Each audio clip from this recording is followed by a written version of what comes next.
Well, I just got another NES game from my local game store, along with some other non-world recognized N64 game. I bought the duo because they both had robots fighting space reptiles on the cover. Awfully specific? No, they're just two completely different games that happen to have surprisingly similar cartridge art. The one I will be reviewing is Mag Max.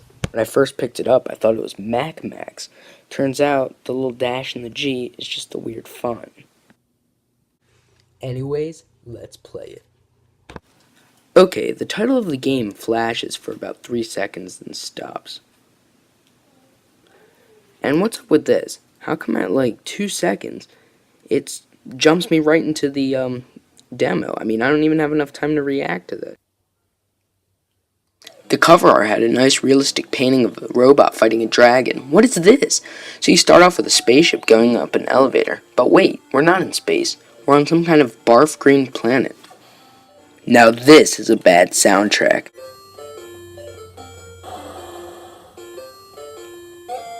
It's 8-bit Japanese insanity. Your first enemies are these towers that don't even fight back. These have to be the easiest first enemies since Pokemon. Even then you could lose to your rival. These are almost impossible to lose to. Now let's talk about the background. Nothing, I repeat, nothing is part of the background. These little tower things provide a nice challenge to avoid them. Now these black lines you can touch, but you have the option to keep going.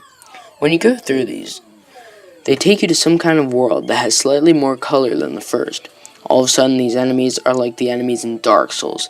These little ball sacks fly from every direction and change pattern and make a beeline right for your ship. They look like the love child of an average umbrella and the Great Pyramid of Giza. Let's talk about power-ups. They help you turn your spaceship into a giant robot of doom. Haha, look at me, I'm a robot.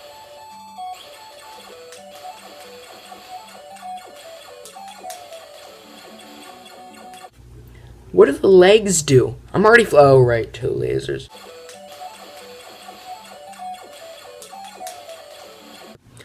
One thing that could have been worked on a lot more is the controls. I'm constantly rocking the D-pad back and forth, trying to dodge things. I can move forward, and unlike most other space shooters, this one lets you move in all directions. Having said that, there's one fatal flaw to the game's controls. You have to keep tapping the button to shoot, and it does not give you the option to hold it down and keep a constant fire speed. This irritates the hell out of me and will absolutely break your thumb. Luckily, though, B and A have the same function, not unlike Sonic the Hedgehog. Well, this game has scarred me with its difficulty. It isn't a half-bad game. I would call it a poor man's Xevious.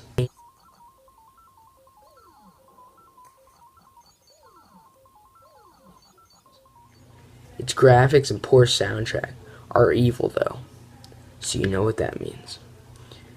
Like all bad things, it'll have to pay for its wrongdoings against the International Committee of Gamers. Mag Max is hereby sentenced to death via the Video Game Badass's light gun of justice.